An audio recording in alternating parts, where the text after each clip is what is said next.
In today's video, we have David, who is a top 2029 player in Canada, and CJ Perry, who is a professional basketball player.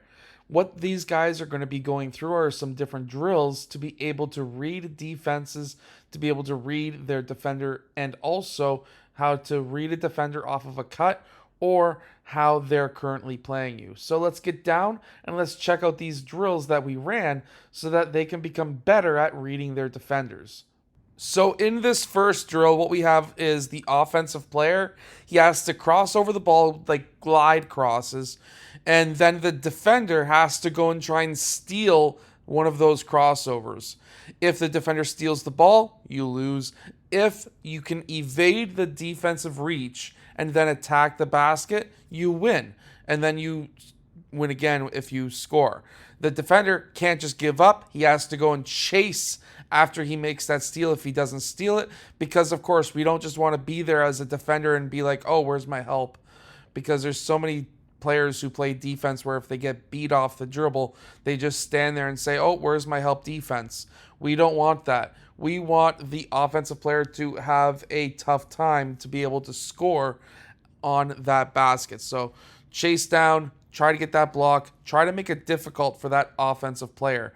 This is a great drill to be able to work on reaction times on steals, but this is a fantastic drill to be able to work on your handles and, of course, your ability to recover. It was a hot day, so at the end, we were not recovering. We were not chasing down the offensive player because it was like 40 degrees outside.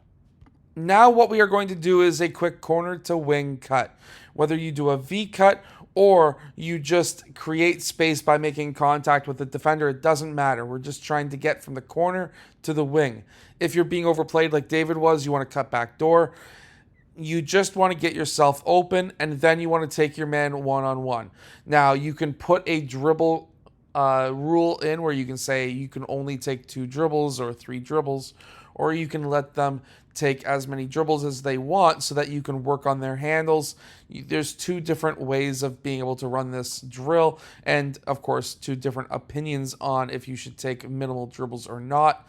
The idea behind attacking a player with 2 dribbles or 3 dribbles is in game, if you take more than 2 or 3 on an attack, you are going to get double or triple teamed. So that is why you would want to put a dribble rule in. However, at the same time, right here where we don't have a dribble rule, because I just want them to work on their handles as well as being able to attack a defender as well. So this is why we're not just limiting it to 2 dribbles. And whatever you do on one side, you want to do on the other side as well. And this is fantastic, being able to also have, if you can train with somebody who is much better or more advanced than yourself. So for example, David is training with a professional basketball player as a 2029 grad class, which is insane. You always want to train with somebody who is more skilled or more stronger or better than yourself, because that is what will help you push yourself to a higher level. So definitely a great tip for you. This next drill is going to be a quick high cut. You can also call it an Iverson cut, but either way, you're going from one wing to another wing, and you're going to receive that pass. You're going to try and play off of 2 feet. That way, you're going to be more balanced, and you've got more options. You can do Kobe-style moves like that. You can limit the dribbles that you take as well, but the whole idea here is to face up on your man and then to attack your man, so that now you're reading your defender. Is he forcing you left, right? Is he using his chest? Is he getting too tight where I can pull off some kind of a fake? Things like that. You need to be able to adjust and read defenses, because that's very important.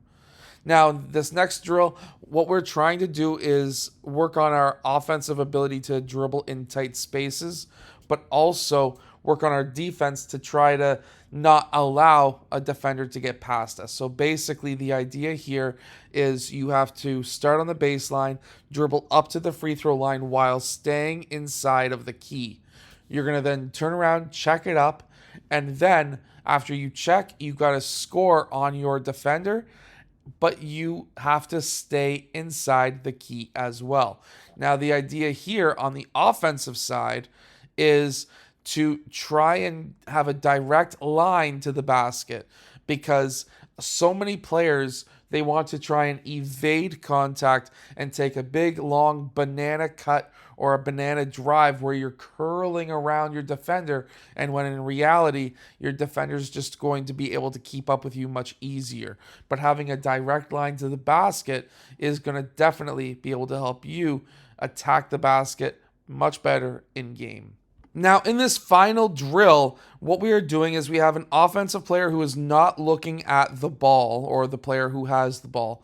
The player who has the ball is going to be behind the offensive player, and they're going to toss the ball out.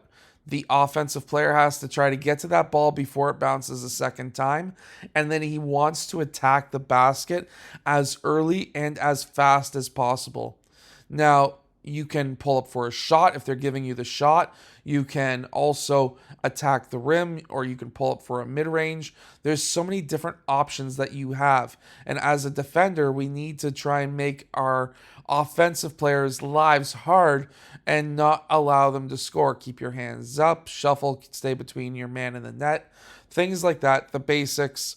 However, on the offensive side, you want to do a direct attack to the basket, or if the defensive player is giving you the option, that's when you pull for that shot.